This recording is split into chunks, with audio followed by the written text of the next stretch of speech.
This may take a few seconds. And Camilla, we're actually live now. So we need to be in the middle of the frame.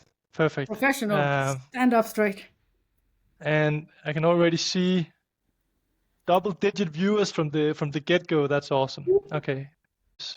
So I will not do the honors of introducing Camilla, but I will invite you guys as listeners.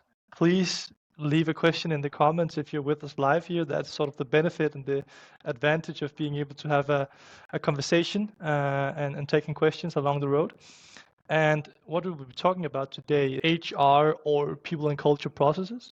So Camilla and I found it very interesting to discuss if you, I don't know who would do that, but if you would wipe the slate clean, what would you add back?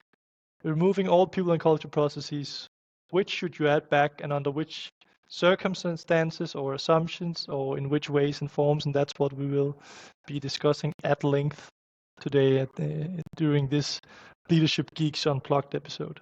But welcome, Camilla. Thank you.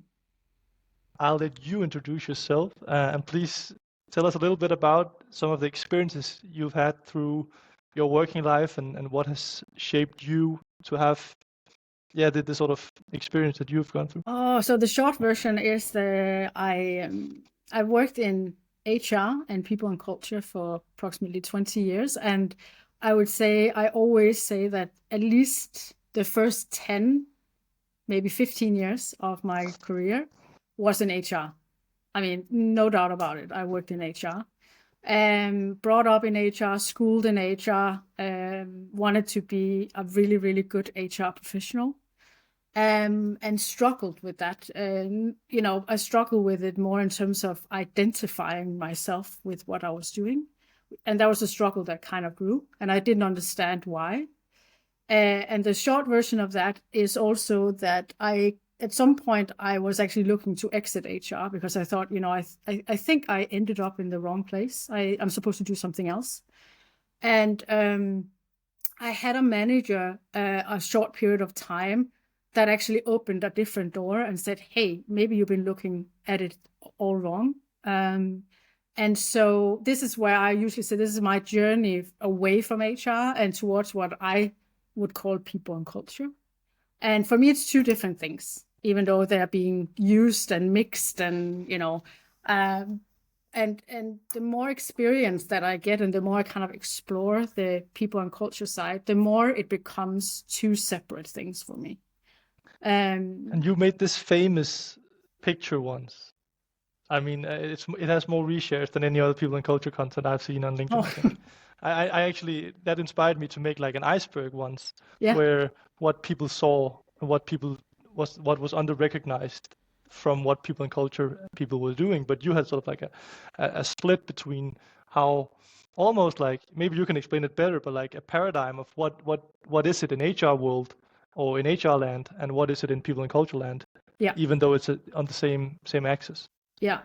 I mean, I initially created that for myself. It was a process where I had to kind of, something that you don't have a language for yet. It's a feeling. It's just an embedded feeling that this feels different than that, but I couldn't really articulate what the difference was. So it was for me to sit down, and I spent some time on trying to figure out what it, create my own language or understanding of it.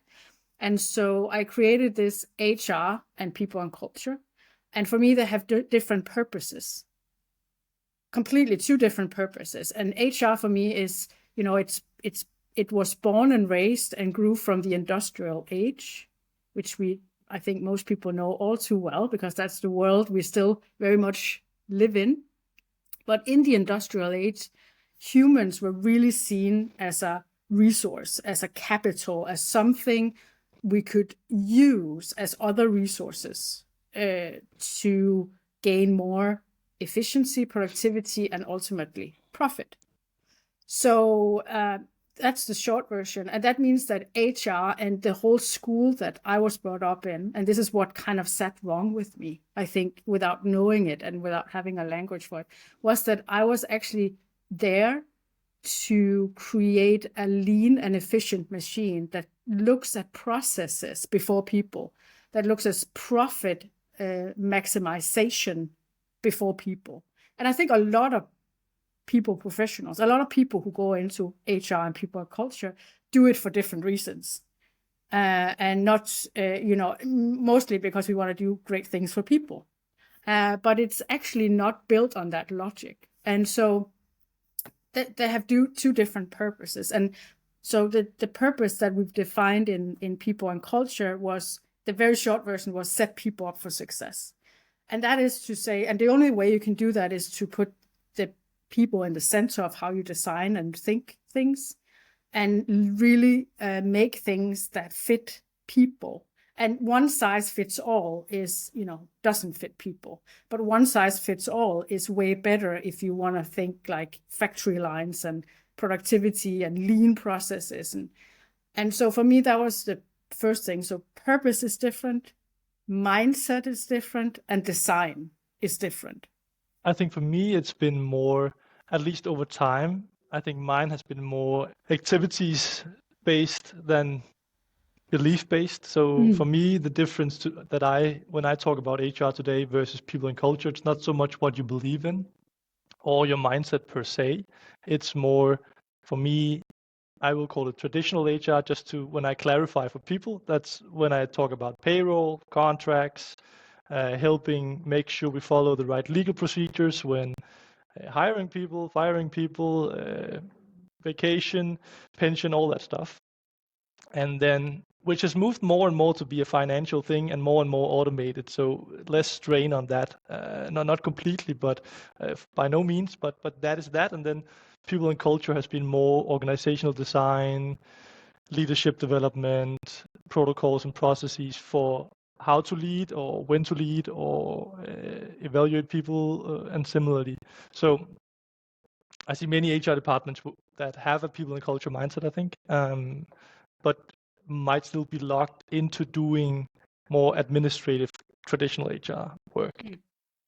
Yeah, I think for me, at least where I am today, I mean, I think it keeps evolving constantly, because I'm still, what is this supposed to become and what does it look like in the future? I think there's still a lot of, blank pages there. But for me, I think what I've learned is, and I think this is the feeling that I struggle with, and also the feeling I think a lot of people, professionals, struggle with in the workplace that I've talked to, and particularly also younger people who, who are in jobs that I was in, 10 years ago. And I think, at least speaking on my own experience, I learned that the reason I felt so alienated as I was progressing in my career was that what I was doing and what I was, it was built on a certain belief system. And my belief system was a different one. So I'm now doing activities based on belief system that belongs in a completely different philosophy than the one that I believe in. And so there's a conflict with the outer world and the inner world. And that is extremely hard sometimes. I didn't have a language for that for many, many years. And I've had that experience in other things that I've done. My leadership role, which I've been in leadership positions for almost 20 years as well. And that has been the same journey where I've also had to struggle a lot with, the idea of what I was supposed to do and not do, and how that sat on different belief systems than what I actually felt was the right thing to do, or, felt more intuitively the right thing.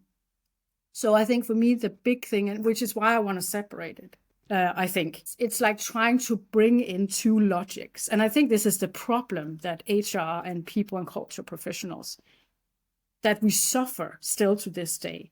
It is a little bit confusing to have a department or a team that are both trying to be bad cop or good cop or whatever, but we're trying to implement two very different logic that are often contradictory. So, and that is confusing for people. And this is why we still to this day have a discussion around, HR, you friend or not? Because there's this, and in that sense, I think HR and people and culture, we've been extremely shitty in really clarifying our own purpose and why we are there and why we are not there, how we work, and how do we market and communicate that to the customers and myself included, by the way.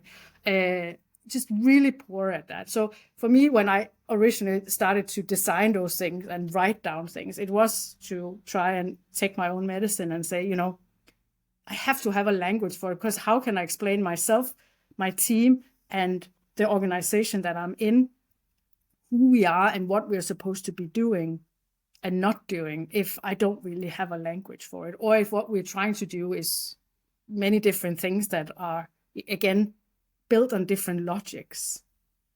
So for me, it was like finding that northern light and a red thread through it. And the more I've done of that work for myself, the more those two things becomes two very different things.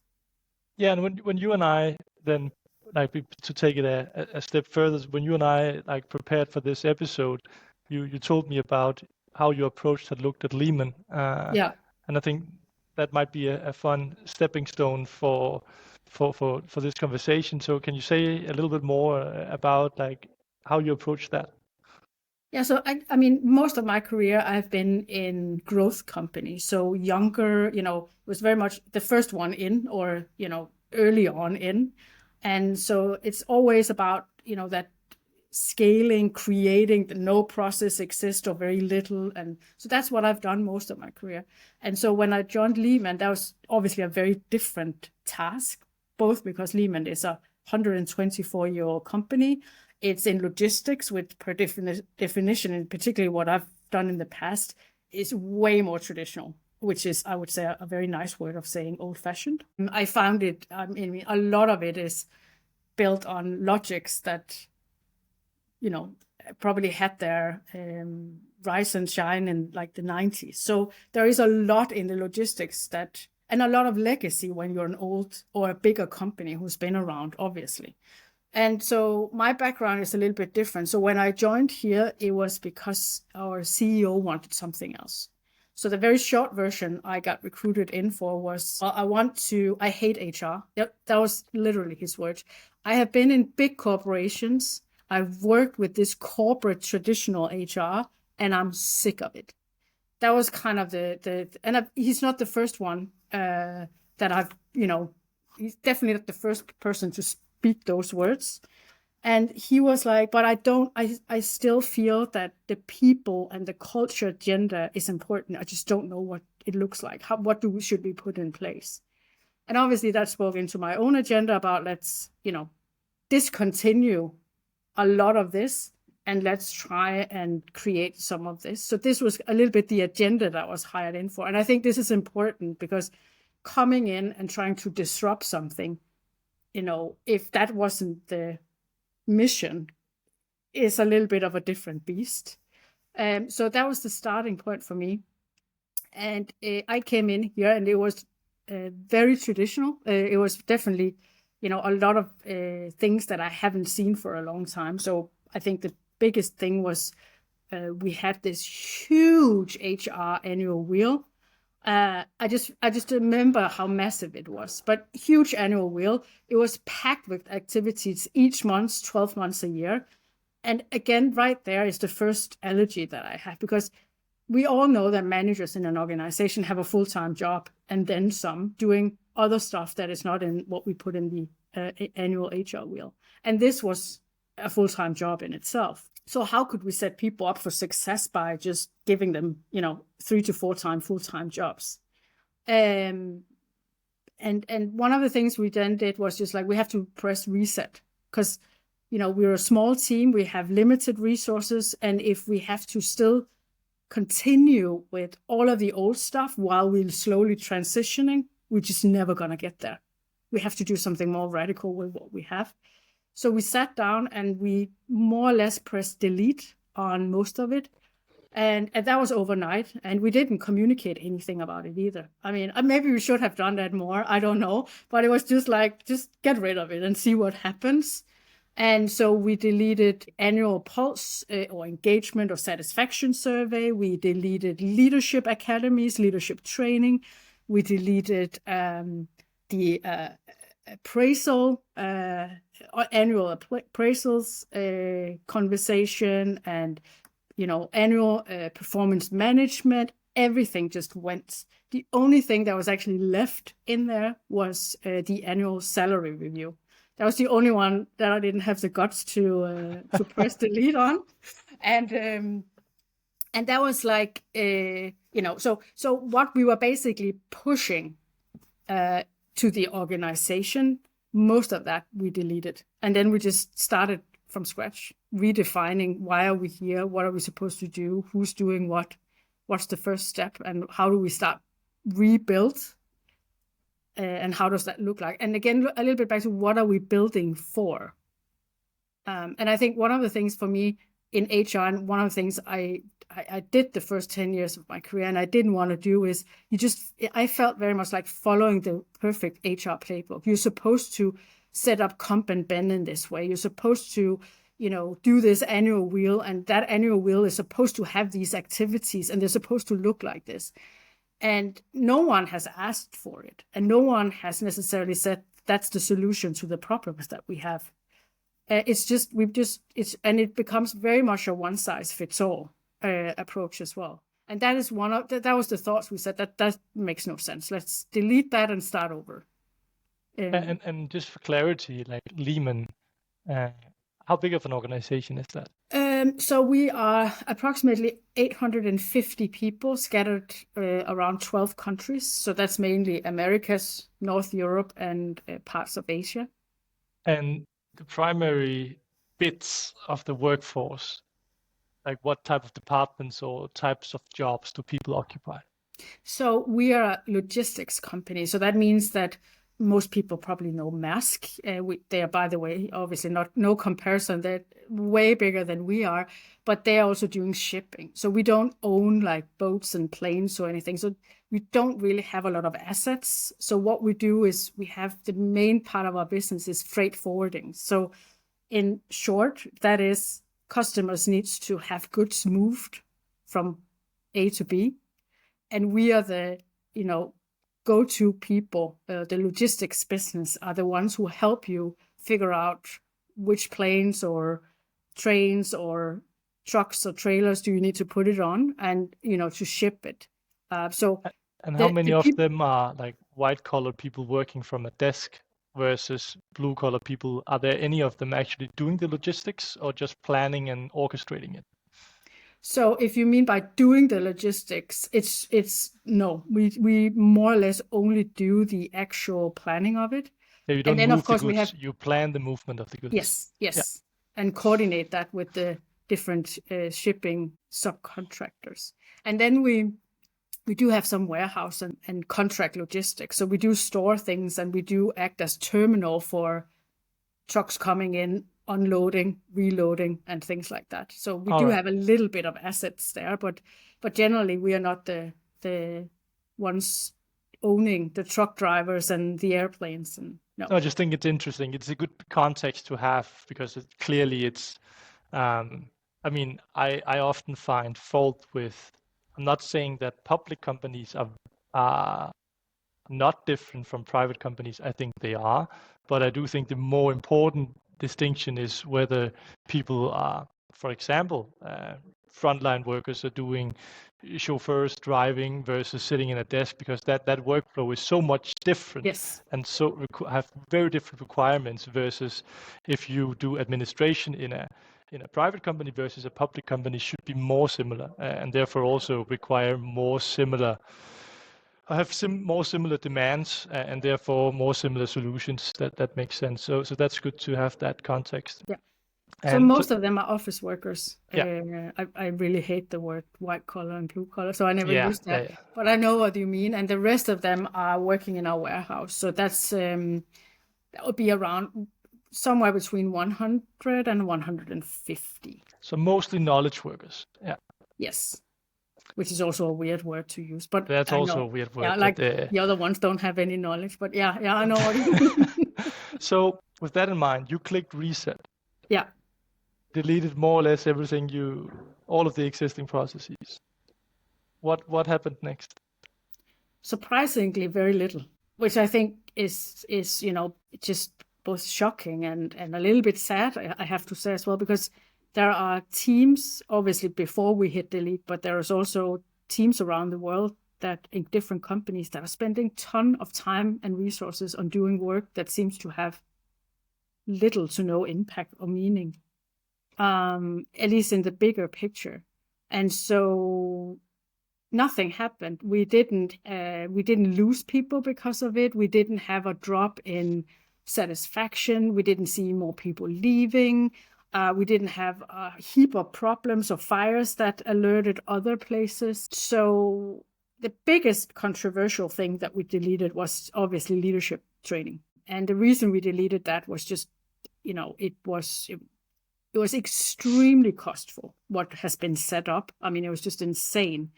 And it was just, again, the tradition. I remember my first time have to set this up almost 20 years, obviously with an external provider. It's exactly the same. I mean, it hasn't changed. There are slightly different versions of it, but it's probably looked like that even before. So we are it feels like we're touring with leadership training and academies that hasn't changed radically, at least 20 plus, maybe even 50 years. And that is mind-boggling. And I was just like, and again, it was also the learning approach. The learning approach is also very much out of the industrial age. And we know that, education and learning is not necessarily the same thing. So we are educating a lot of people, presumably in leadership, but we can't see any outcome. So is there really learning going on here? And what is, so that was a whole thing. We were just like, we cannot just invest so much money into something that has absolutely no impact, it seems, on anything. I mean, the leaders that has been through was happy about it, which is nice. That's a good start. But we should probably get a little bit more return on investment than just, that feel good for a few individuals. True. Yeah, so that's actually also my experience, and something that, I mean, also talking to investors and everything else in relation to SIRES, we find it interesting that more money, and I'm not saying that's necessarily something that you endorse in any way, but more money globally is spent on leadership development training than all of HR tech combined. Something that we believe is wrong allocation of money, probably time as well. So that is something that most companies spend a very big amount of the budget on, compared to whatever they're doing internally to try to solve the same problems but with different methods. Yeah. But very interesting. So you reset, you only keep salary reviews. How do you?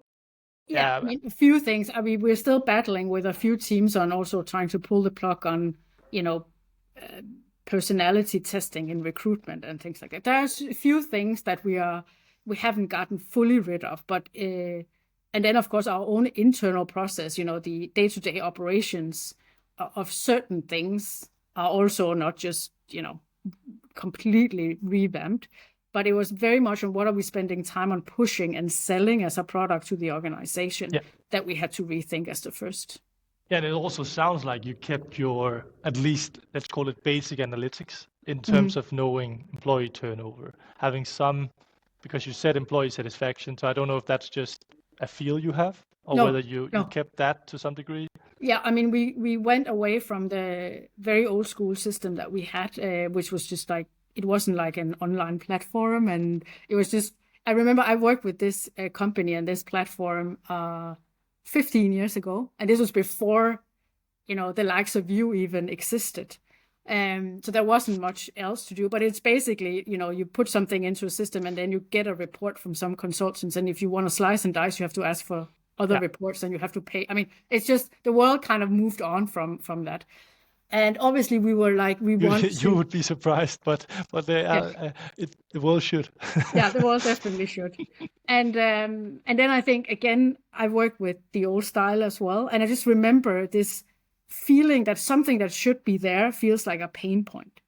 And again, having these, whether you do it annually or twice a year, doesn't make, but you get this report and then it's a little bit like the annual appraisals or anything. It's like timeout. There's this huge project coming in where we have all of this data. Every leader needs to be stepping out. We need to look at it, analyze, action plans needs to be made.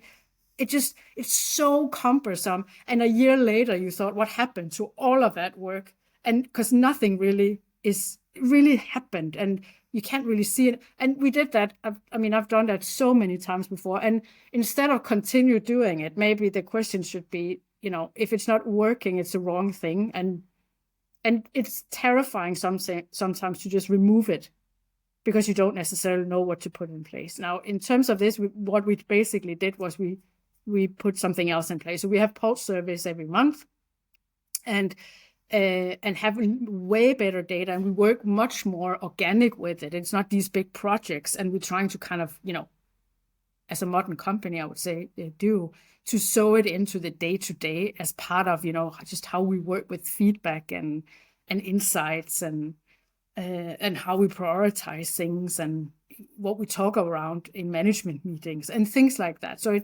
you didn't actually remove like surveys and engagement No. measurements. You just changed the approach to Yes. a more high frequency, a little more agile way of working with it. Yes. Which is very much in line of course, anyone who knows or hear what I preach is perfectly aligned with that.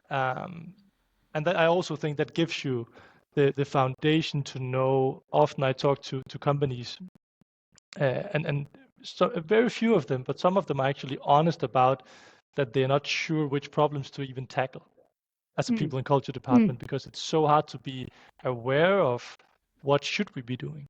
Because if you're doing an appraisal, like for who, when and what outcome are you hoping for? But okay, so you have some measurements to keep track of how things are going, some analytics on turnover, etc. How do you assess what's next? What do you mean? I mean, let's say we jump to Q4 and you have, I'm not saying you and your team have an empty calendar, but if you erase the old processes, how do you go about deciding what you should be working on? Yeah. So we work, as part of resetting and creating something new, we created a new people and culture strategy, of course. And so that holds a lot of like, where are we long-term trying to get to, and that, of course, changed slightly in terms of we become more specific on certain things and as we progress and move forward. But we kind of have a direction of where we want to go. And then each year it basically starts out, okay, I always say, like, let's pretend it's mid-December 2024. You're just about ready to go on holiday and celebrate your Christmas or whatever, and then around the corner is New Year, and a new year will start. What do we like to celebrate? What should we have accomplished? So I very much start at the end place. So where should we be? Where do we want to be? And again, that could be things like, our engagement overall or in certain areas are just not to the level where we want it to be. Or we have areas where we still have way too high people turnover. So we set some goals on where are that, and it basically just translates into, there are certain areas where, coming to work and really feeling seen, heard, and valued clearly isn't the case in this data. That's not it's not the level that we want it to be. Yeah. So what should we be spending our time on the next 12 months to move that needle in the right direction? Is that we need to create better onboarding, because our onboarding, that's the feedback that we're getting, that people feel, and we can see a lot of the turnover happens in the earlier people who haven't been there for long, of course we have to base those decisions on sometimes have to dig deeper or go to the organization and ask more questions, so that we make decisions that are not just gut feel or let's hope for the best. But it starts very much with saying, where do we want to be in 12 months time, and then how can we allocate as much as we possibly can of time on the right things that actually moves the needle. Because otherwise 12 months will go, everyone was busy, but it's hard to really pinpoint with what in terms of creating results. And so it will just be like running around, doing a lot of admin meetings and moving paper trails and processes, but nothing that really had an impact on, set things. But I would assume from what you're saying, like implicitly, you're saying that the appraisal reviews, the structured or recurring development conversations, etc., didn't move the needle. Yeah. I mean, we know it didn't because they were in place without us seeing any results in what was measured back then. And when we pulled the plug and hold our breath and waited, we couldn't see any neither positive or negative impact on that as well. And obviously, one thing is what shows up in the data is also about trying to, collect information with asking questions in where you can, whether you're sitting next to someone at lunch or doing it a little bit more structured. I mean, it happens in a lot of different ways. But I think generally it clearly didn't happen or it didn't. But again, it was also, if you ask the question, what is the quality of those conversations? We don't know. We have no idea. Because that's not what has been set up. What we are measuring is that we can tick the box that, Christian, that you have had the conversation and that you have uploaded the evidence of that conversation into probably an HR system so we can tick the box.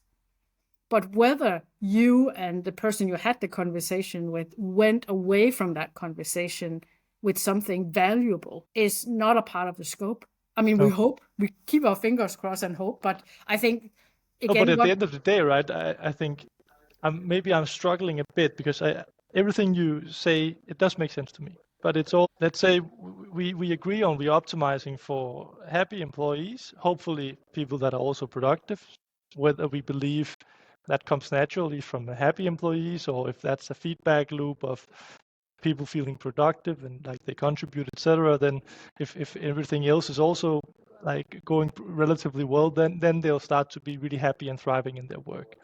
So that's let's say we're optimizing for that. That sounds pretty good. Happy, productive people.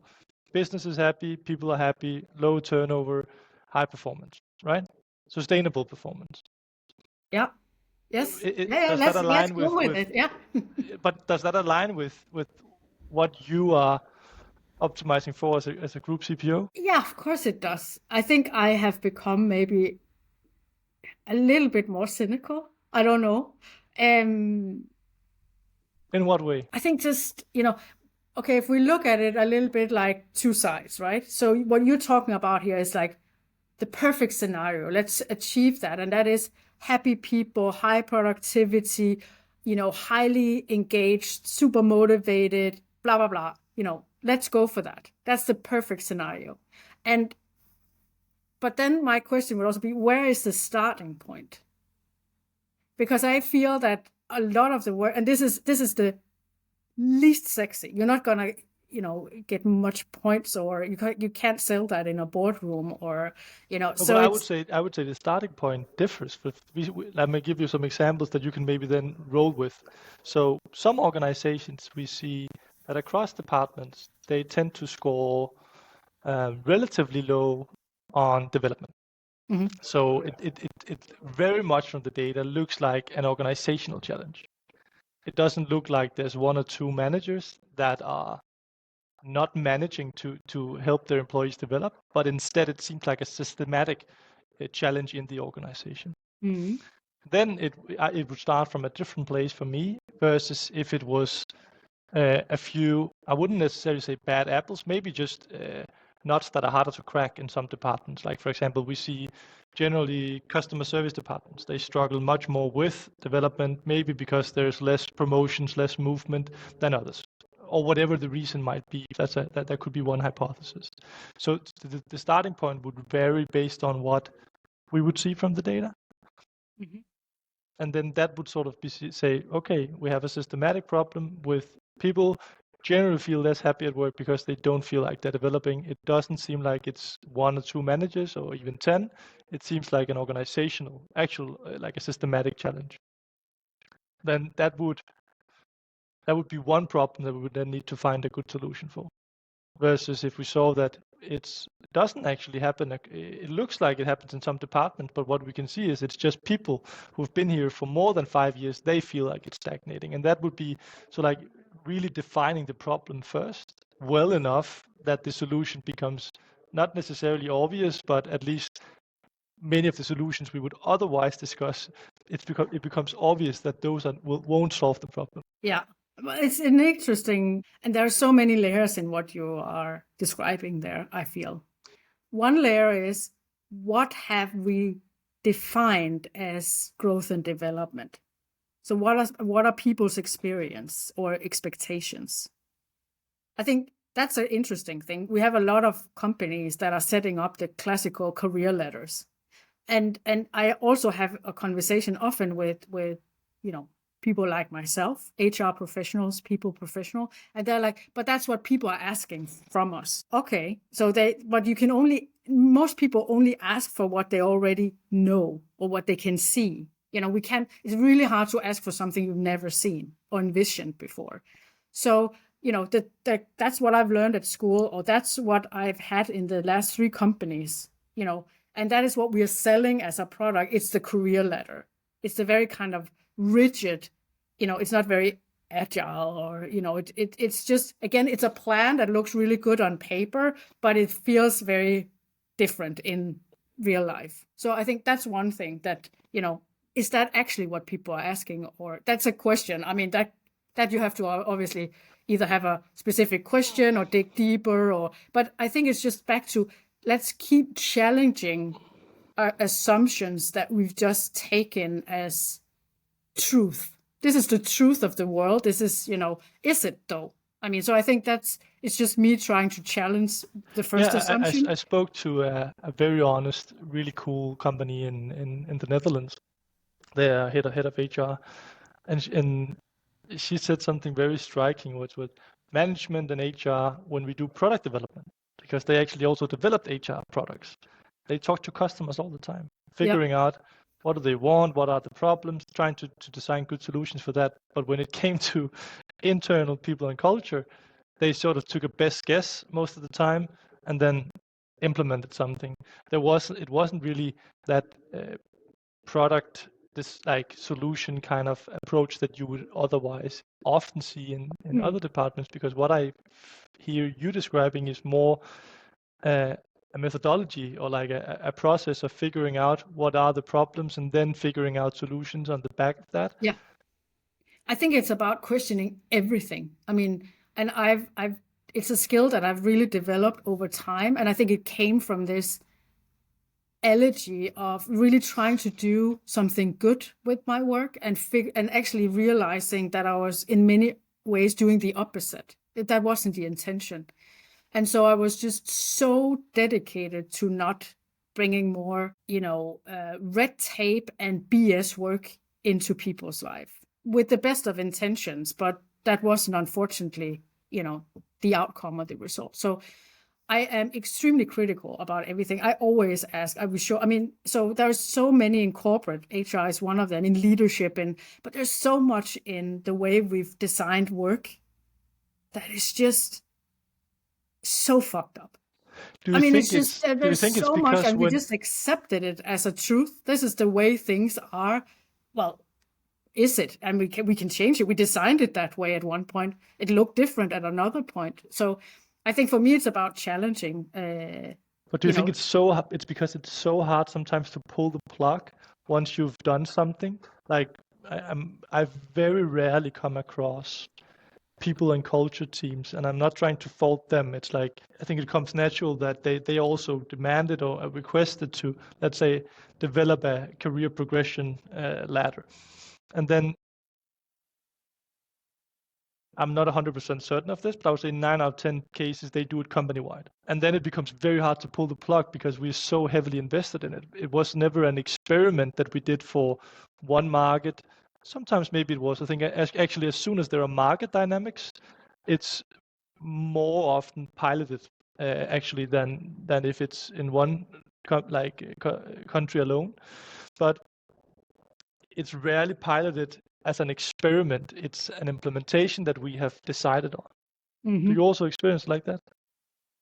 Yeah, and I think it's very much again back to, the logics. What are we building the logics on? Now, if you're building a organizational design, structure, processes, so on a logic that has to do with hyper attention to productivity and efficiency, what are the trade-offs that you're doing there? We don't discuss those trade-offs. I mean, we rarely do. We only see the upsides. And the upsides is obviously you can streamline a lot of, you could cut cost in a lot of places, you can get more profit. Again, it's very simple, what the upsides are. But there are trade-offs with everything. Also the things that seems almost, amazing. They're always trade-off. And it's just a matter of if you're willing to do those trade-offs. What is most important? And I think the trade-off there, I think it's very obvious. We're seeing, I think, a lot of the science and the results of what those decades of creating work lives on that logic has brought us. And it has brought us more and more burnout, stress, more disengagement, the reason why we talk so much of sense of belonging is that we created workplaces with those streamlined processes that is not designed for you in mind. So how But can don't you you not think that has feel changed alienated? hasn't that just changed recently because people's expectations for what work is has changed?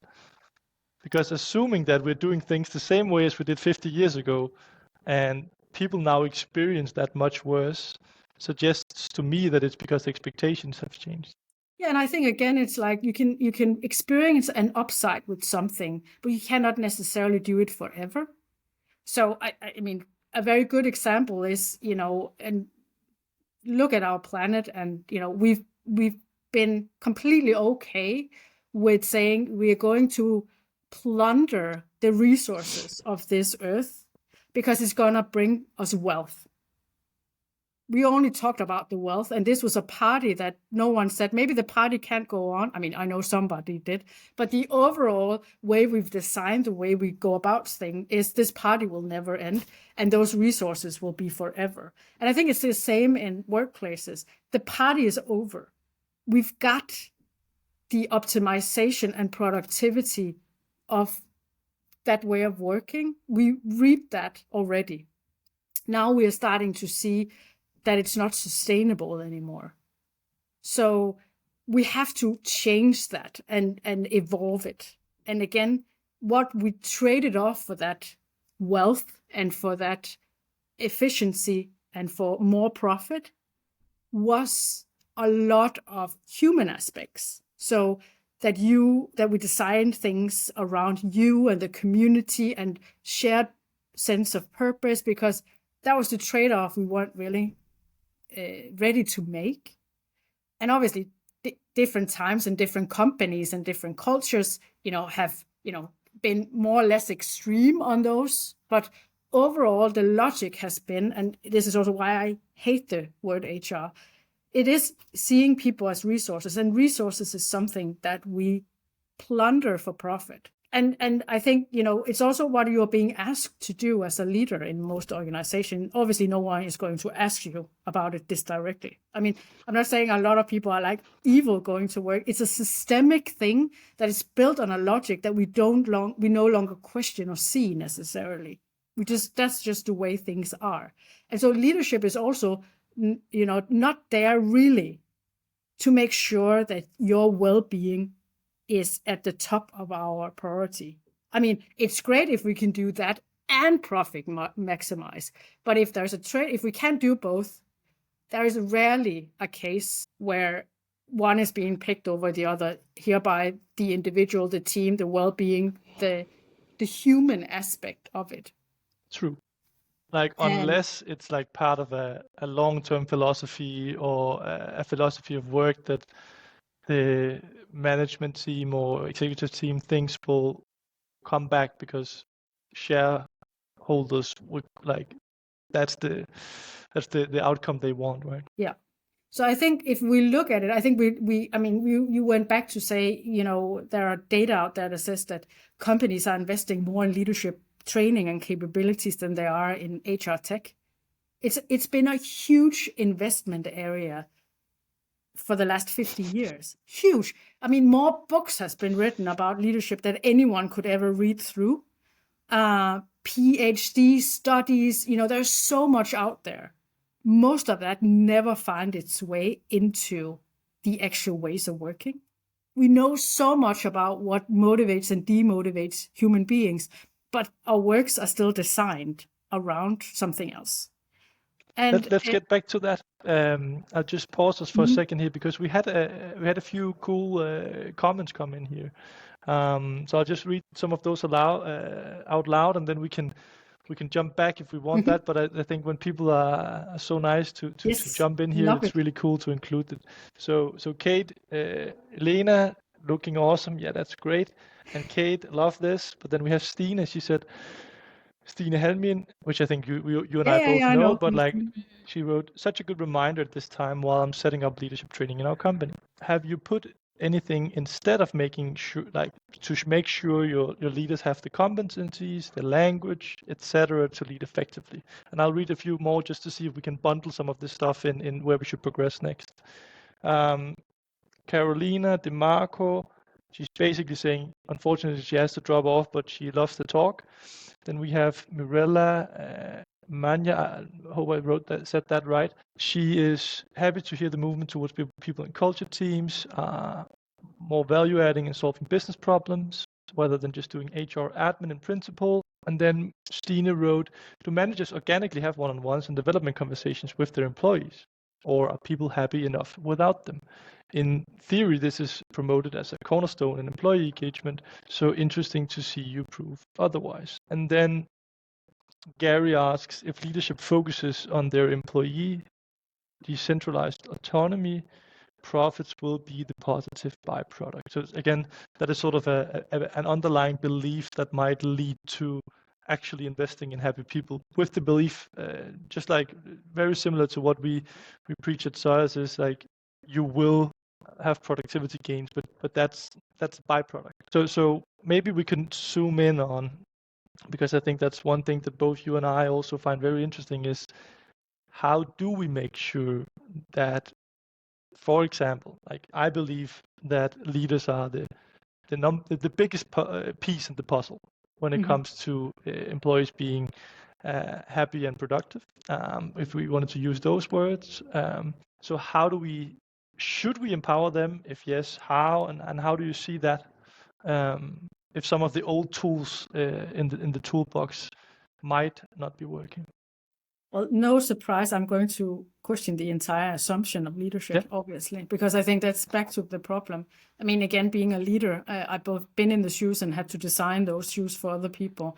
And I think there's this complete obsession with leadership that we are in the area, the era of leadership obsession, I would say. I mean, it's just, we have designed leadership stories and roles, and I'm pretty sure most people can open their LinkedIn feed, just as one example, without drowning in things that are directed towards leadership and what good leadership looks like, and leadership my here, and leadership. So again, does leaders run a company? Yeah, they do officially in the org chart that we designed that has a pyramid shape. If we remove the leadership tools, aka their teams, I mean, I would be completely useless if I did not have a team of capable people around me. And that would go regardless if you're a leader or someone else. We're completely codependent, but we're still stuck in a thinking of results and outcomes is based on individual talent. Even though, I mean, I think one of the most famous studies and search was done by Google, the Aristoteles project that they did, where they tried to, with this thesis in mind, what makes high performance teams? Why is it that some teams and individuals seem to be outperforming and others not? What's the recipe? And one of the things they found was individual talent had absolutely zero to do with that. And it makes a lot of sense when I just put that into my own experience. I'm not saying that it's, your own individual, what you bring to the table is not important. Of course it is. But it's not a standalone thing. Like, it can make it or break. I can't change this company that I'm in right now alone, isn't it? Regardless of how much power and titles and pay you're gonna give me. I'm completely dependent on if we need to change things or create results on a lot of people. And that goes with everything. So I think maybe just to elaborate on yeah. that, like for some of the listeners who don't know that as well, like so there was also a big study at MIT and Carnegie and another university, I fail to remember right now, that looked into some of the same things that inspired also the Aristoteles project from Google. And essentially they looked at, for example, individual IQ. So an IQ by definition is if you're good at task A, what's the chance you will also be good at task B? So they grouped people in small teams and they looked at if we sum the IQ of these individuals, does that have an impact on how good they are at solving tasks as a team? No, it did not have a significant impact on that. They also looked at maybe if we just have one really talented person, they can drive the results. So they also looked at like what is the maximum IQ, like task efficiency solving mechanisms of a person. That also didn't seem to have a significant impact on the team's results. Instead, it was, for example, conversational turn taking and some social sensitivity. So in essence, psychological safety and good teamwork. Yeah. So, I mean, where we are in terms of deleting and just moving away from the traditional, again, it's just built on the assumption that individual talent, we take them out of the business, we invest a lot of it, we put them back in, and we will see success. And again, it's just, if we can look at the data a little bit, and back to one of the things you said, never have there been more invested in leadership training and development and books, and the access to the amount of tools you can get as a leader is just unlimited. And companies are investing a lot in bringing, but I do think there's a and difference training. actually between tools and development training. What do you mean? So Explain. development training as the really big budget holder over here is training. It's not tools. So that's the contrary. It's not investment in tools, and it's investment in knowledge or training of managers or leaders with the, of course, presumed hopes of that better teams and better leaders. And that doesn't seem to work because budgets have been going up and results are sort of, at best, let's say, stagnating. And that's my point a little bit in terms of, we see globally that, people are feeling more and more disengaged, and we're seeing that never has there been more invested. So I have to go back, either something we're doing is not working the way we hope it to do, or does it work on something else entirely? Regardless, it seems to be a lack in correlation between, that investment and the results. For sure. And so I think, yeah. But if we maybe take Stine's question, for example, one-on-ones, it's a good example just to take something very practical and specific. Is it your experience that were those happening before? Are they still happening now organically? And if not, does it not matter? So they were, at least to a large extent, happening before because they were being policed by HR. Okay, one-on-ones or just development conversations? Well, one-on-ones. Yeah. Officially also development conversations, but again, you can always discuss the quality of what was actually talked and things like that. So, but they were being policed by HR, so they were in the annual wheel, and you had to prove with templates and signing and uploading and all of these things that they were happening. And I have no idea how much they're happening because we don't police them, we don't monitor them, we don't follow them. We look at team engagement and team turnover. So you can say people health, we have some indicators there. And so that's what we're looking at. And I think there are many different reasons for what, why do they look like that? And what are then also the solution? So I think I know people also in my private life, and I've experienced that before, and maybe a lot of people can relate. Sometimes you have a great team and you love your work. If your manager wouldn't stay the fuck away. Sometimes it's the manager that makes things difficult. And so do you want that person to now have more one-on-ones with you?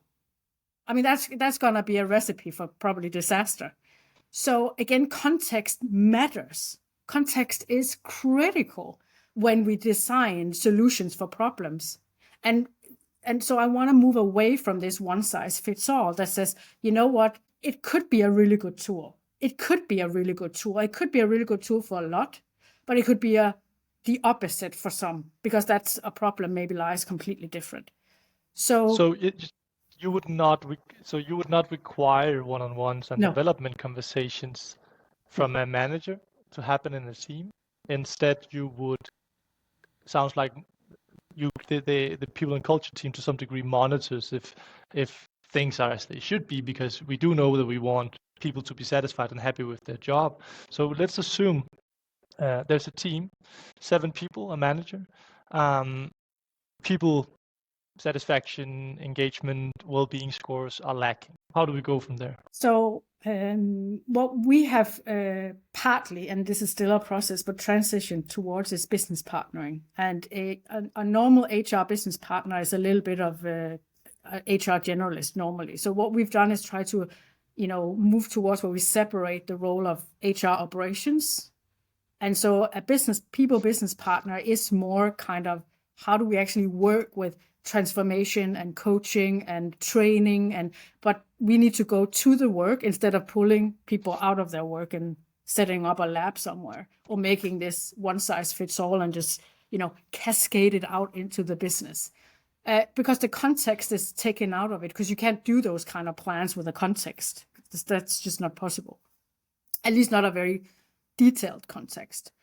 So business partners is, it's about, we have now the tools, so at least we know what to navigate against or towards, sorry.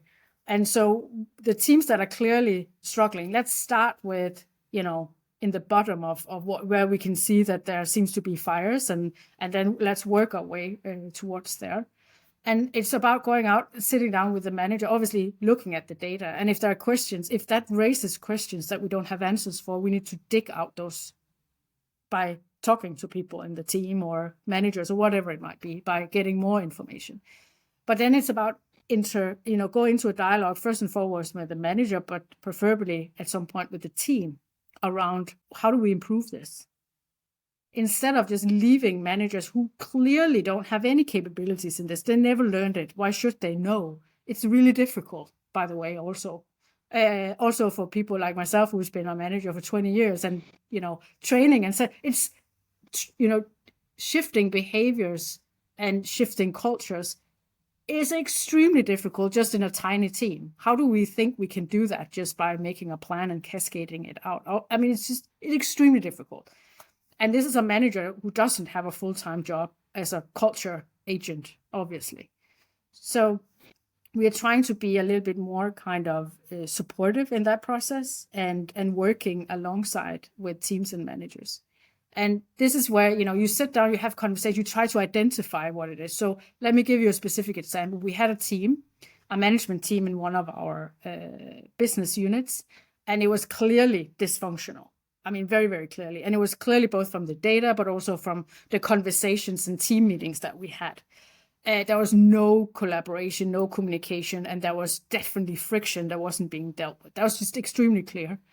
And then, we sat down with the heads of that team and we talked about those dysfunctions. Because if that person is in complete denial of it or doesn't want to accept help or thinks they got everything under control, we can't really push anything into that. So, then it's a different approach. But so we had a conversation and we were like, okay, how do we team up? You know the team, the ins and out of how you work and your day to day. We have no idea about. We're not part of this team. But we do have tools and a lot of ideas and a lot of experience that we can bring in, and then together we set something together. And so it was about, we did a combination of, we had that data. We did an additional survey that was very focused on team dynamics, just to get some idea of how aligned are they on the dysfunction or not, where are the starting point for us. And then we did a workshop with them where we trained them in a lot of what would probably have been leadership tools, leadership training that you've done in a leadership academy, learning about, check in and check out and, team dynamics and, all of these tools. And then, we did them in practice. So we went through and said, this is both management training and workshopping on fixing problems in your team. So we combined the two instead of separating them. And so all these tools and the way you're going to see them being facilitated, in this case by me in praxis, and you can hopefully learn something from that, and you can use that in your management role with your teams in whatever context makes sense for you. But you are now at least getting exposed to different ways of, how do you actually work with a team, and how do you facilitate certain conversations, and all of these things. So very, very practical. And then at the same time, actually making a plan. But we just facilitated, and then we brought in some tools from our toolbox in terms of how can we facilitate that. And then we were asking the team to set up the goals and the process of what to do to get us there, and how do you want to follow up, and how do you want to keep committed. And that's just one example. Obviously the work isn't done by a couple of hours of a workshop and things like that, but it's much more hard work. It's way harder work, but it's 10 times more efficient than the traditional way of doing it. It's just easier to set it up and tick the box, and it looks like we've achieved something. But it's the result. And what we are looking for, obviously, is, did we move the needle? Did the team, did the data or the insight or the conversations, have they changed for the better or not? And if they haven't changed, it didn't work, and we have to go back and rethink. It's not obviously everything we do that works, but it's an experimental process but it's built on a logic, that has to take a context and people as the starting point, and not process and efficiency as the starting point. So that's the approach constantly. Are we viewing it from here or from here? And again, it sometimes, I also think, let's just set something up, call everyone for a week of training, and then we can tick that box. It's so much easier. It's really hard work, and it's constant grind and constant, following up and trying new things and planning. And so there's a lot of work in there. So I think if you want to do that work, you really have to appreciate that type of work, because it's a constant. But again, I find it's much more fulfilling, because you're actually creating better results that way, even though it's a hard process. So that's one of the examples of how we work with, in this case, leadership training. Yeah. So it's so we're setting up. What we've built, just to answer Stine's question, when we put what we're trying, and we're very early stages on this, so it's still very much learning experience. But we built something that we call the supermarket, and again, it's built on the logic that no one wants their box of food prep ordered, designed, and delivered to their door without them having any say. So you want to make a decision on what kind of food you want to eat. You know exactly when you're hungry, what you're hungry for. You just don't want something those decisions shouldn't be made for you. So this is the thinking that we've or the logic that we're trying to apply. And that means that learning is not just conveying information. If it was that easy. I think there are two things for me that, generally, it sounds like you're using resources in terms of your time, your team's time, more efficiently. So to get a better output, like more of what we want. But I'm at the same time, in the back of my mind, questioning at what point is something, because you also mentioned we know from whether it's science or many cases or whatever, so some sort of scientific foundation, that some things generally work really well. Mm-hmm. At what is the sort of the benchmark it needs to adhere to before we say the trade-off is, yes, some people will be having a one-on-one they don't want because we demanded it from all managers, but we know that on average it gets us closer to the target or moving the needle. How do you view that in terms of when do we put a structured process in play? Because in my experience, most managers intuitively see the logic of one-on-ones, And when we interview managers, one of the key reasons why they don't do it is they simply forget, or they struggle to find the time, and then they postpone that to do more important work in their mind. So it's more like some sort of either nudge or incentive structure or process would potentially make it easier or worthwhile so that they got it done, even at the cost of some having a one-on-one that probably didn't move the needle. But on the global level, we moved the needle. How do you view that? So I think what you're discussing is a little bit the input versus output discussion. What are we focusing on? And I tend to focus very little on input as the main focus area. I mean, if you want to get to Rome, there's many places to go there. But let's not, obsess about one route being the only way there, especially not when we talk about human beings. That becomes just way more complex. So I think it's again back, what are we trying to achieve? I mean, we are here to create results, and those results are also, results on people areas. And we want to create a certain environment. So let's focus on what the value we're trying to create. And then, you know what, if there's a team or a manager somewhere who has absolutely no one-on-ones with anyone, who has some of the best results, why should we force that person? I'm not saying that most likely is not, because we do know that, and there's many ways to have one-on-ones. It can be done. Some people might even not have them, but have them in a different format, because it's not about the one-on-ones. It's about showing an interest in the people and asking and caring, and, and we can wrap it into a one-on-one. And having a very sincere room where we actually focus on having conversations that just doesn't happen at lunch or over the water cooler or with another person in the room, right? Yeah. So I'm more focused again on creating. It's almost like a ton of building blocks, and we have to be expert matters in a lot of that, but we don't know the business. I mean, we definitely don't know the business to the same extent as someone working in that team does, obviously. So I think we shouldn't go in and try to be expert in the context that we know very little about. No, I'm just more trying to say, like, you never see an NBA player throwing an underhand shot, and you could score that way.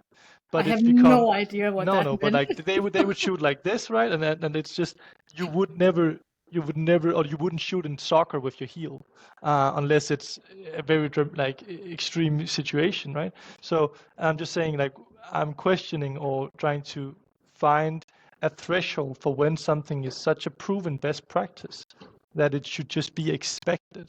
And I'm sure, like, we would never go question it if a manager didn't do it, if all the results are there.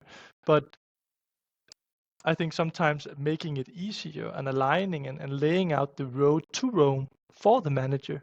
And then if they got to Rome through another path, great. But so many get stuck because they don't see the path. Yeah, and I agree with that. So that's where I think again, back to my story about we are in December, what is it that we want to achieve, and then what should we be spending time on? Yeah. We can spend time on policing and running around and setting one-on-ones up, making sure everyone has them. That's one way of doing it. Another way is also to... No, but I mean, you police it in a different way. You just police on output instead of input, which is harder to control because you still have requirements or demands for the happiness of the teams. Of course. And I agree. And I agree with that. It's just. I mean, then we're just policing managers and saying you need to have this threshold of well-being in your team. Mm-hmm. How you do it. Yes. Not my. But what I would say is also aligning expectations on input, and if people then stray from that but manage the output, then we are happy. But if not, then we at least look at, did you do what we know works? And if not, then it's sort of like, then we need to have a conversation. Mm-hmm. But again, back to your question. And Gary here in the chat asked, police control. Yeah, we do just mean like if an alarm bell goes in people and culture because someone didn't either have a one-on-one or didn't do something or whatever. I guess you and I are both referring to that as sort of policing. And I think I've done that in the past. And I think when I joined here, a lot of the work that was being done by the people in the HR team was policing processes that they had no idea if they were even needed, or and it's again, like a good example is time registration, which everyone who lives in Europe, and in particular right now in Denmark, just enforced this EU legislation. A lot of opportunity for policing, and it's about like input, because what are we trying to do? Time registration is a perfect example of what is the problem exactly, and are we actually fixing that problem with this solution? And a lot of HR work, it traditionally looks a lot like that. And again, so I'm back to saying, and I do agree with that. So I'm trying to find the balance of, like, we have systematically across companies, across industries, just as an example, seen that one-on-one conversations, they really elevate well-being and lower stress in teams. And that's one of the things we want, right? And I don't disagree. It's again the path you take, and sometimes that path can, in the end, take you a little bit to the same place. So bring me back to the supermarket. You might have an idea that I go and shop completely after my needs, but in reality, 99% of us might be putting more or less the same into the basket.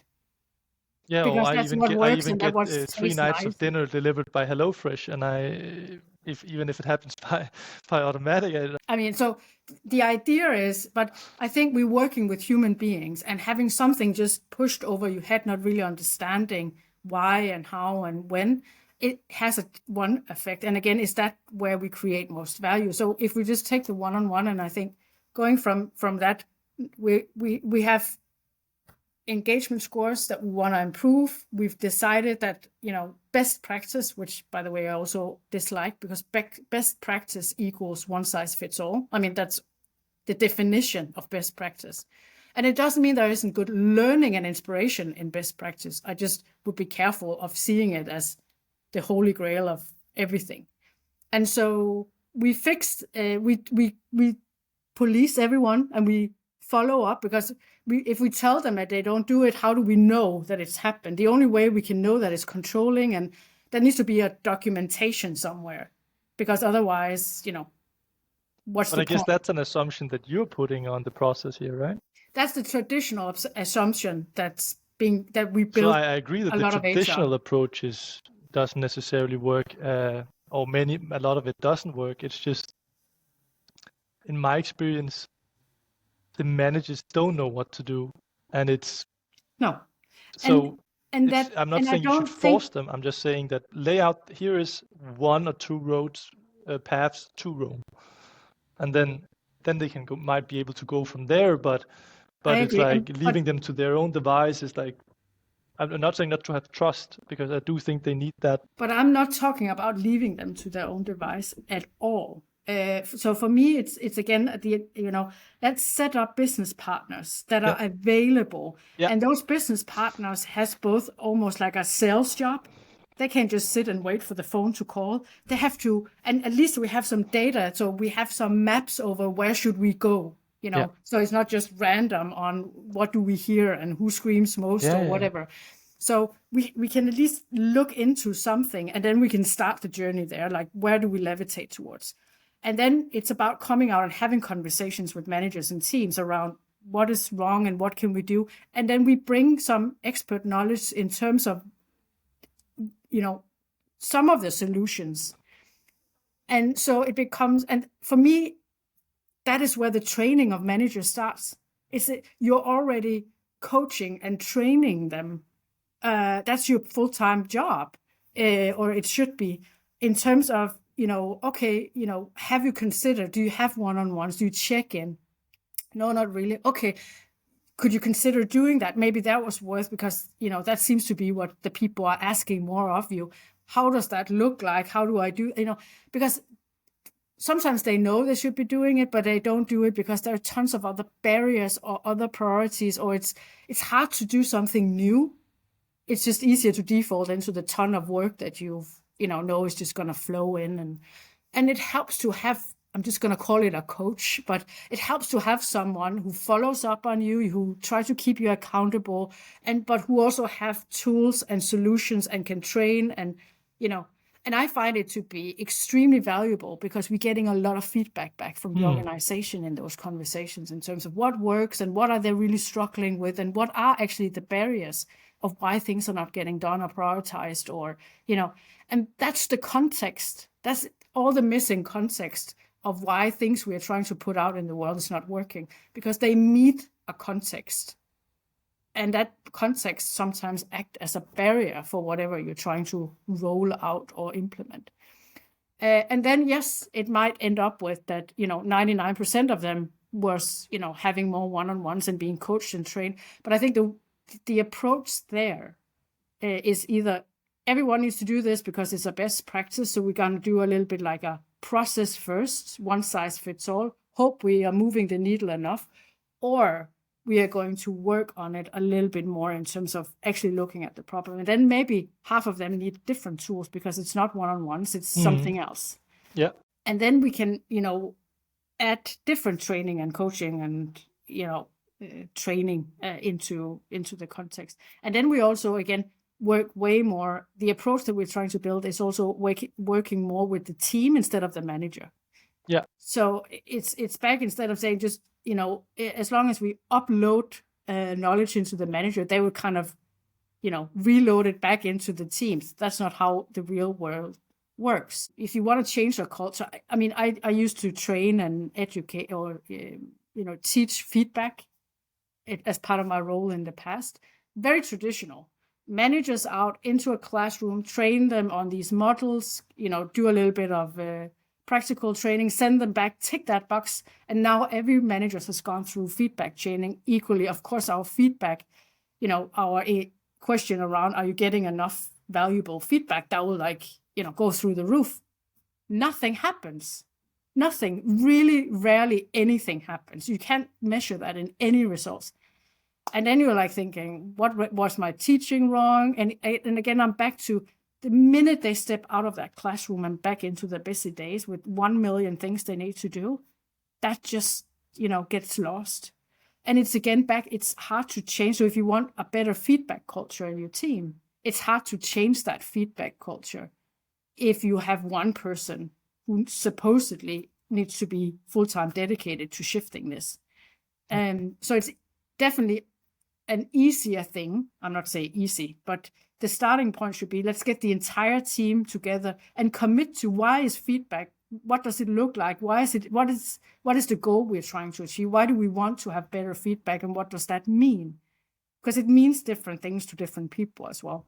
Yeah. And again, facilitating that workshop is basically doing the training for the entire team and while working on improving results or, team dynamics or cultures. So what's for me, your experience with managers wanting that in? I'm just imagining many managers or leaders being a little too proud to have a people business partner come in and sort of train the team together with the manager or leader.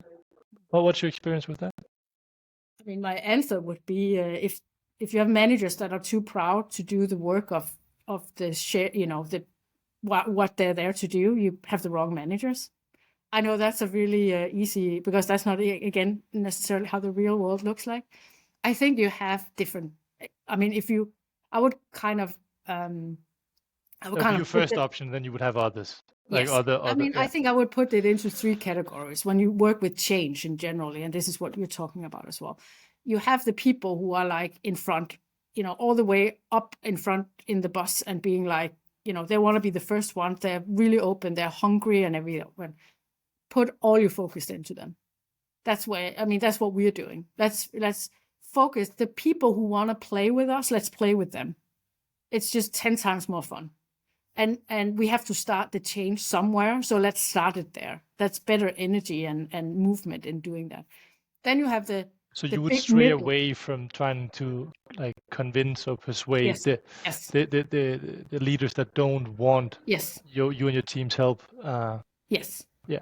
I mean, yes, basically that's what we're doing. So, and then we have all the people, that's probably the biggest pool in companies normally, the people in the middle who are they won't proactively necessarily be the first one to raise their hand or to lead it or anything.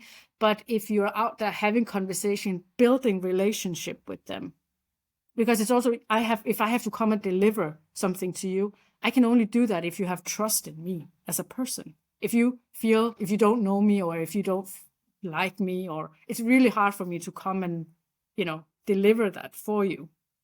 So it's about building that relationship. But I think that middle person is that, that segment of people in the middle is also someone you just have to be more selling and be out there doing a little bit more work. And then you have that group of people that, you sometimes feel you could find the group, you could find the recipe for cancer and it just would fight you on it. It's everywhere. You have that. Yeah. And my philosophy, and obviously that's not always popular, it's just I don't want to spend time on it. There's no, you're never going to change these people, ever. And especially you're not going to change them from an HR people, because you have no mandate or no consequence or anything. So this is where if they're not creating results and they don't want to accept the support and the tools and whatever you can give to them as an organization, I think it's a managerial issue in terms of saying, do we even, is there other conversations that should be happening? Yeah. And so, no, I don't see our role as the savior of, so converting that group of people. To try at least to summarize so far, you have pretty good measurements in place to have some points to both diagnose where you might need to emphasize more of your time and your team's time and your focus and who you might need to help. Then it's a requirement that they want your help and that you don't have to push too hard for it, because then it probably won't be a success anyway. And then you go in and help those managers, preferably with their team, solving whatever collaboration, well-being, productivity type of challenge that they're having that are causing the problems that they're facing. Yes, exactly. And I want to be clear. I think good people teams don't only focus on engagement and people turnover. They focus on the holistic job of what is it the team is supposed to create. Why are they here? Even what's the shared goal they have as a team? So there are business results, which is also have to do with, profit or productivity or excellence. So you have to understand what is it that you as a team need to deliver, because that's the only reason, that's why we are here. That's that shared goal. And how do we deliver on that? And you have to make sure that you're looking at all of that and making sure you think holistically around it. And so it's just often operational and financial KPIs are kind of the unsung heroes, the guards of the business. And very often does the voice of the people and what matters for the people delivering those results, that becomes obviously at best secondary. So it's very much of bringing,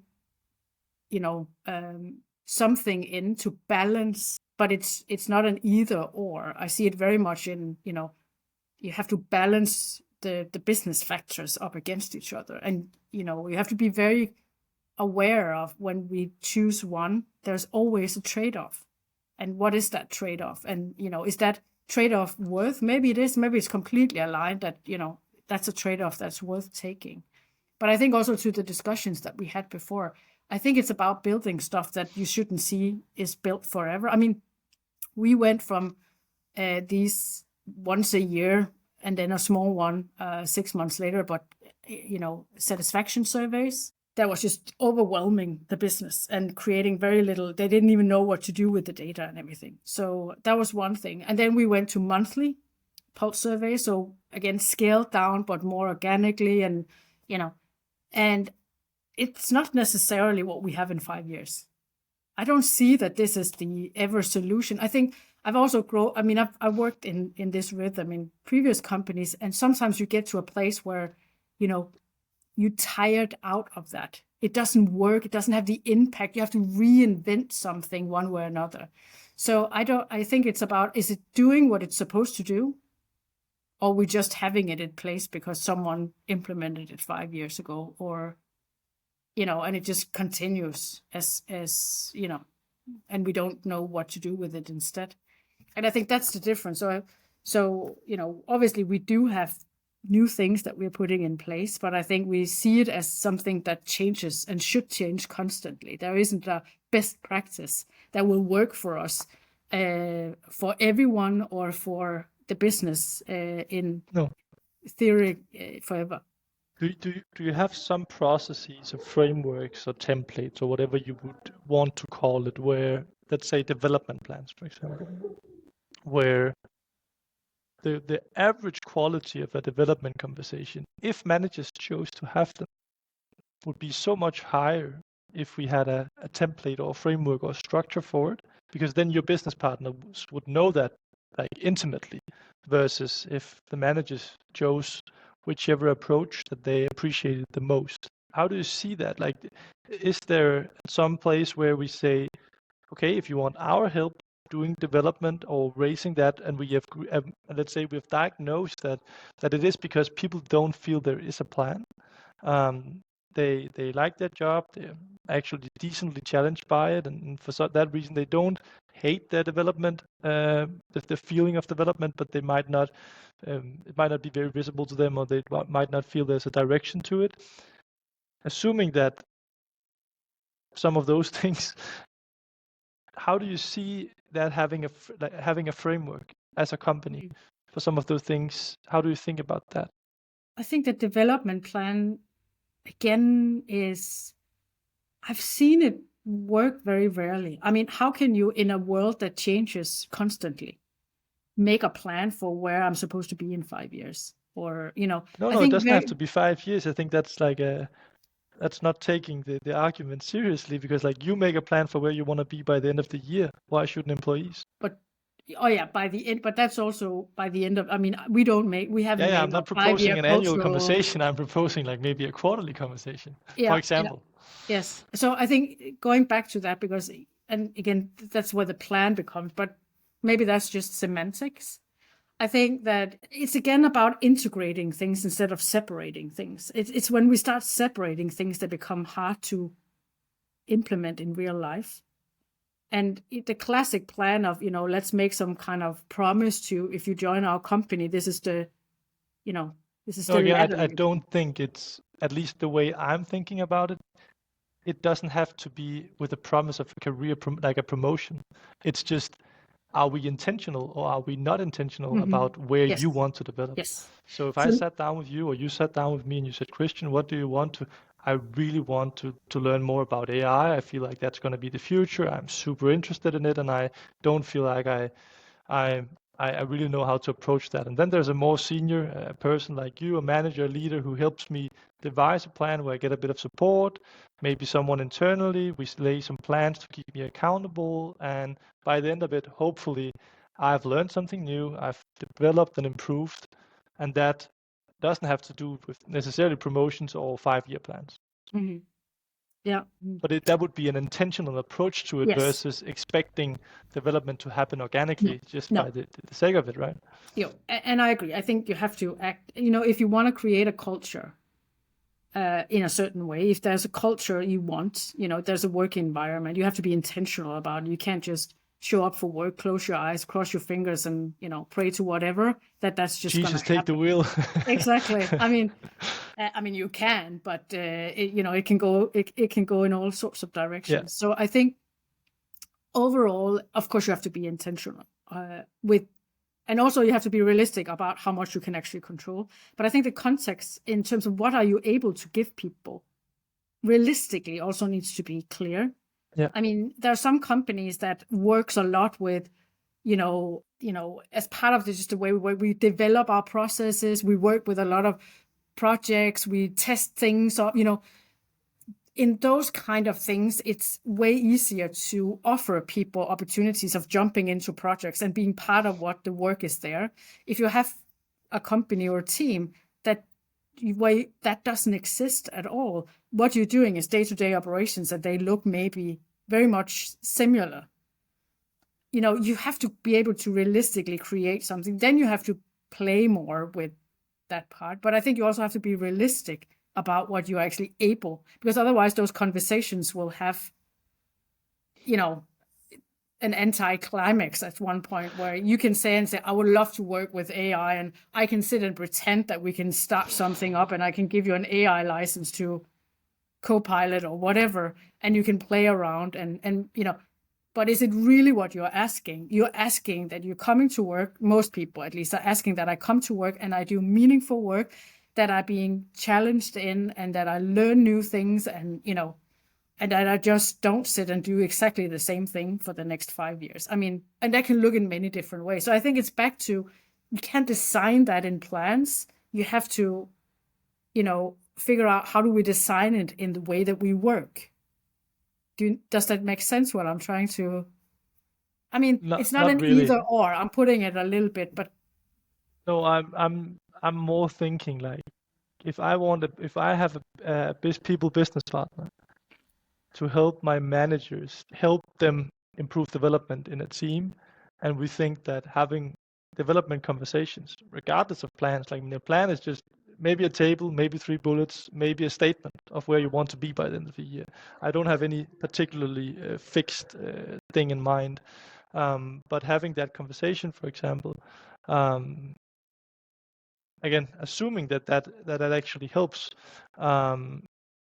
having an approach that we have learned from others works, and be able to give that to a manager would be some sort of framework for me. And then it could be a very tight knit one, or it could be a more open and flexible one. But I'm just wondering how you think of integrating things like that, or how you think about that to assess whether that's meaningful. I mean, I think that it is meaningful, but I would start in a different place. Again, it's back to my same argument in terms of leadership. This excessive focus on individuals. And I'm not saying that you shouldn't focus on individuals. I just want to stress that. That's obviously not what I'm saying. I'm just saying that I don't believe that an individual, regardless if you are, a team member, an engineer, or if you're a manager, shouldn't be prioritized or looked at above the community or shared goals, or whatever you want to call that. So I think it's like, does development happen on individual level first and foremost? I think it needs to be connected to the team. A lot of the energy and excitement is that we're getting as human beings is that we collaborate with other people, and that we work on something meaningful with other people, and we are able to, and a lot of the learning comes in those interaction and in those iterations and processes and so on. So I think we generally tend to discard or overlook what is the team development plan. How is that linked to what we're doing? And then, of course, like, what can we do? But I think there is a team focus on how do we do more. But again, it's a little bit more like, let's do the individual focus first, and that's what we excessively focus on, instead of actually trying to focus on what are we trying to achieve as a team, and how can we move the things there. And then I have to, as an individual, try to connect myself to that. And of course, have conversations around where could I see myself in that.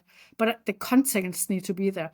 I also have conversations with managers that are being challenged from team members, in particularly their younger generation, that are asking for growth and development opportunities.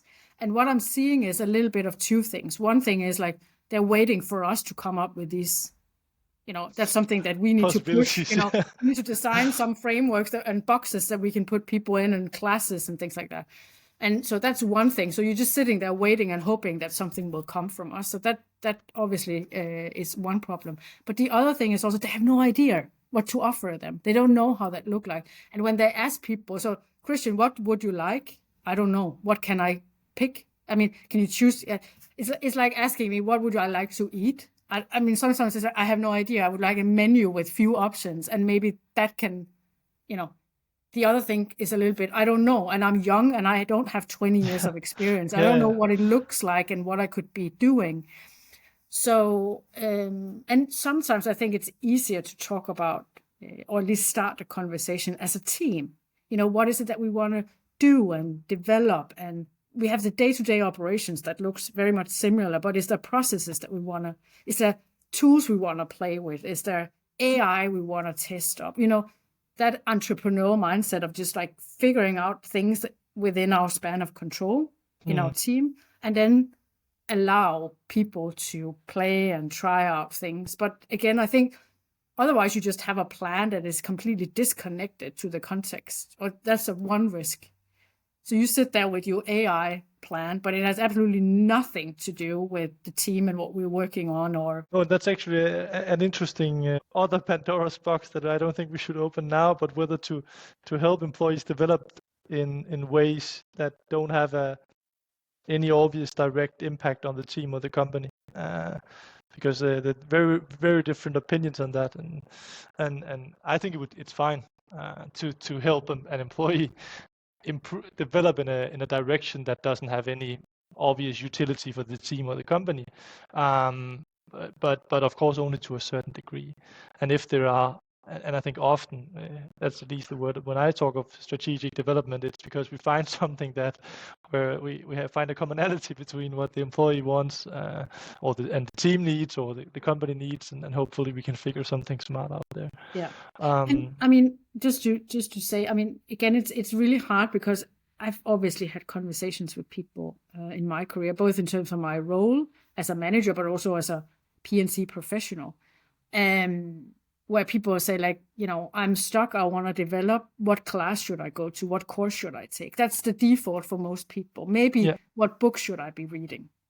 Because how would you know? And that is terrible, right? That's terrible because we have tracked that in many instances. Big development days, courses, conferences, it very rarely moves the needle. It's learning on the job. It's finding projects or ways or more feedback or like basically anything besides formal training or conferences and courses is what will move the needle. Yes, exactly. But again, you have the likes of people like me. We should not just say, well, that's what people are asking. No. We need to give people what they need, not what they want. Sometimes, exactly. So we have to really understand why is it that you feel stuck, because a course might not fix that, or, it might be completely different things. So again, it's, again, it's about questioning the assumptions constantly, and really understanding what is being asked or said. I think in so many ways we agree a lot, and on so many, and I still have a tendency to feel stronger about frameworks to, in my opinion at least, empower people to do the right things, and then sure, sometimes it misses the target, but I think in general we all miss the target quite often, and I've also been a manager myself and found it very, very difficult to know whether I was doing what I was supposed to, whether it was working as it was supposed to, because we also didn't measure. And in general, from that, feeling having a very frequent headache of being a manager and a leader. But I want to say with the measuring thing, I mean, I had a conversation with one of our managers who definitely struggles a little bit on the engagement results. And so we had a conversation around that, just why and what are you doing and what should we, how can we improve this, And one of the things that he also said was that, I completely lost my track right there. What were you saying just before? You talked to a manager that. Yeah, but you said something that tricked my thought. Probably like not really knowing whether you were doing what you were supposed to do and getting the results, because there was no measurements. Yeah, it fell out of my brain halfway through. We've also been going for 100 minutes, so I mean we are. I don't have a time cap on these because I think we close it off when there's a natural ending to it, and I think you and I speak for many hours, so it might be the perfect way to conclude. I think we've summarized a lot. I'm very certain it's been interesting for people, and I think they'll go back and challenge their ways of thinking about these things. But yeah, go ahead. I remember it now. Yeah, so. No, so I think we looked at that, and of course, sometimes you get extremely focused on the survey and the data, and And one of the things I asked him was, okay, what would you do if you did not have this data? I mean, having a great working environment for everyone is still important, right? But what would you do? Sometimes, like, just for a minute, like playing out. Well, then you would force to have conversations. You know, you would have to check in. You would have to talk to people. You have to gather Yeah, you that would have, information. but I mean, my experience is that that doesn't happen when people No, don't measure. I think people have more conversations when they actually measure because they need to figure out why. yeah, but my point is also those conversations should happen regardless. Also, when you start measuring, you But you still, just said the conversation should happen regardless, but you yes, don't want to tell people they should do it. no, that's not what I mean. No, Okay, then I misunderstood.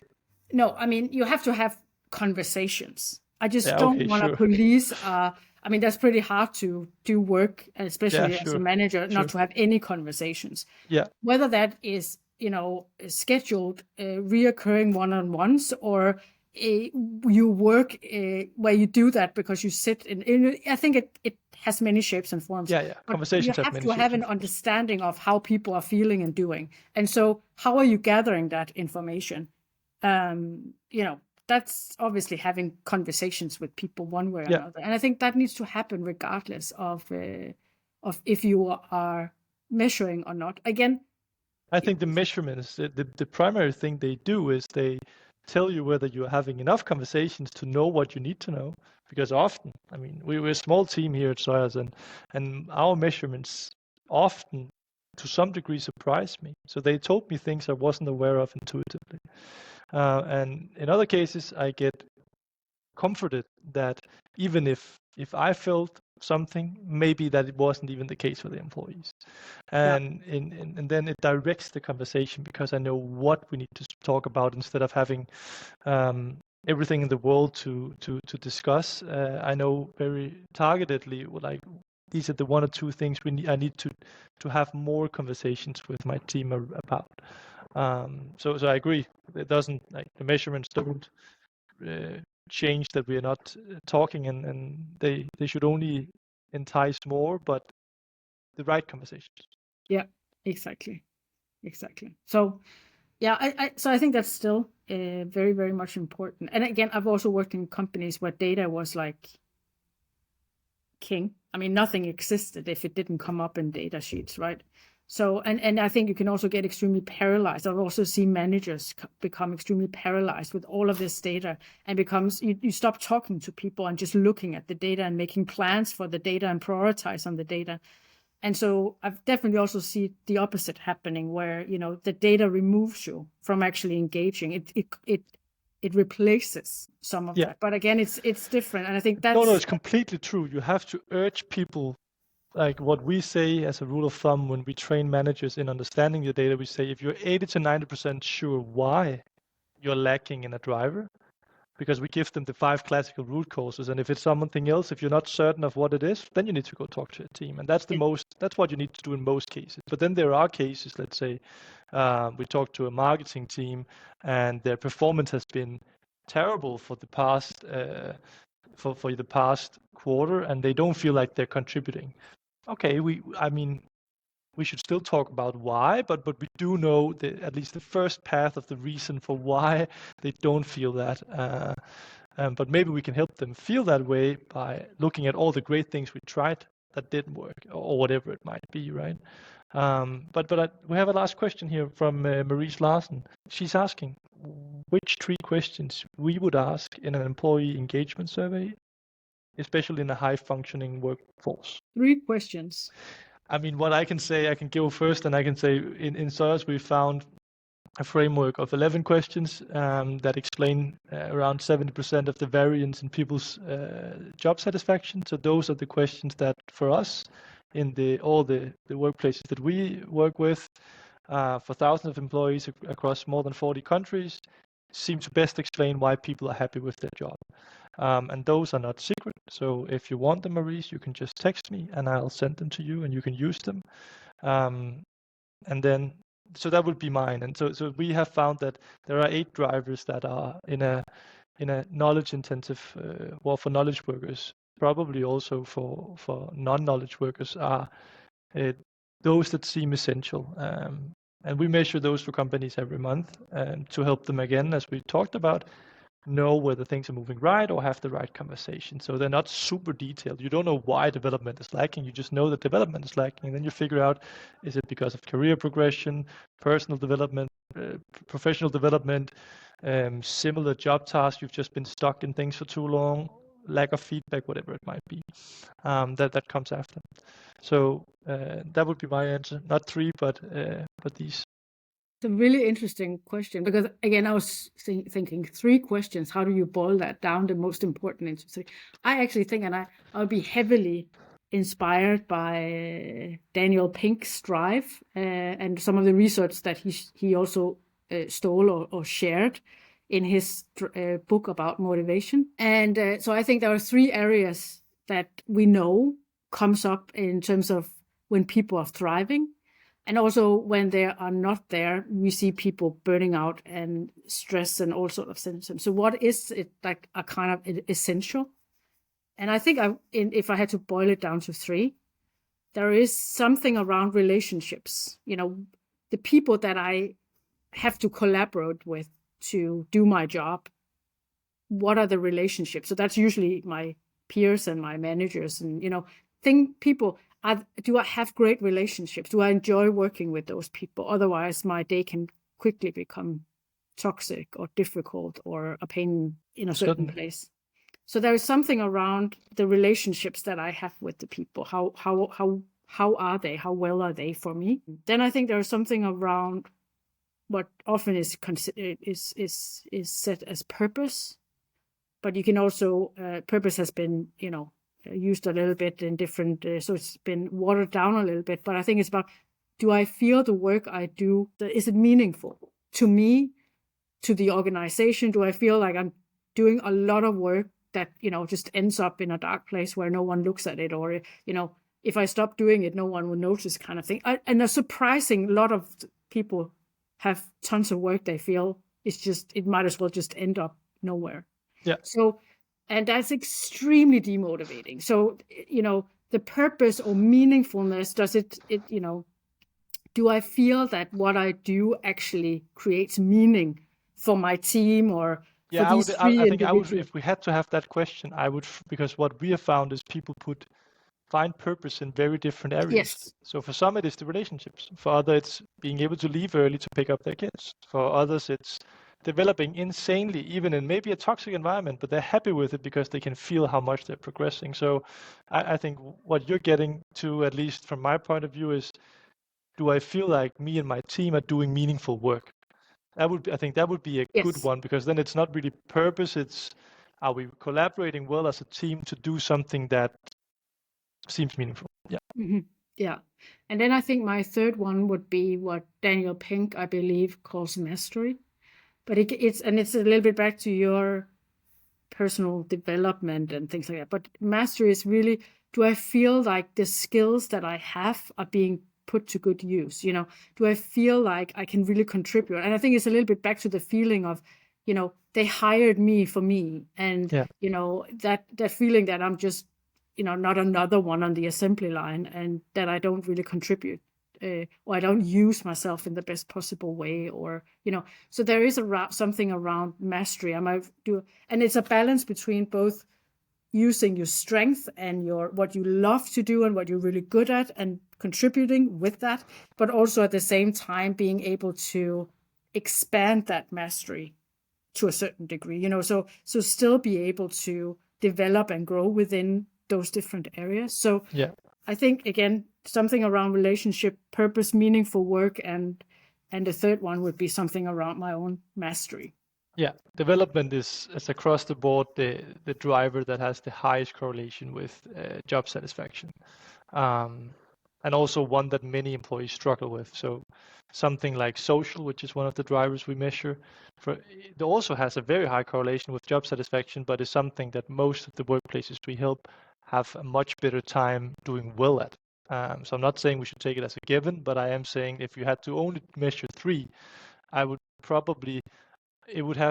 measure it indirectly through other things, because if we're collaborating well as a team, we're probably getting the social basics right as well. But it depends on how often you would measure Maries as well, because if it's an annual survey, then I would probably maybe ask different questions. But now I think we both assumed it's sort of a pulse, whether it's every second week or once a quarter, once a month, but in that neighborhood, right? Yes. Yeah. Yes. Um, And again, if you want to ask the same 3 questions, obviously you shouldn't do it every Monday. I mean, I wouldn't want to answer if my work is meaningful every Monday. I mean, so no, that's if a bigger question, right? yes, Some so we often say like the frequency also impact, like what are we trying to measure? Because the annual survey often contains questions like also about noise and the environment in the office and et cetera, which obviously doesn't change on even a quarterly or monthly that's the basis. compliance part, tick Yeah, that yeah, I box. know. Yeah. But that's awesome. I think we should wrap it up. Camilla, it's been a pleasure to have you on the show. Thank you. It's always a pleasure to talk to you. I enjoyed it. I think I'll have some reflection to do when I'm lying in my bed tonight and figuring out whether it's how to think about processes, frameworks. I actually think for me, your bit about having more emphasis on the team is something I'm going to reflect a lot on, because that is something we've seen to be very powerful, but it's hard to do. Very interesting. Yeah. It's really hard to do, but I find that it's so much fulfilling, and most people really want to be other than just a lonely island floating around. I mean, the energy that we get from work often comes with the work we do with other people, if that work obviously is based on something meaningful and good relationships. Otherwise, it's draining. Yeah. Well, that's great. And thank you to all the listeners for all the great questions. That was great. Perfect. I will at least figure out how to turn off the live here. I actually will do that now. So you can find the show on all your podcast streaming apps, as well as YouTube within a day or so. So we'll see you then. Bye.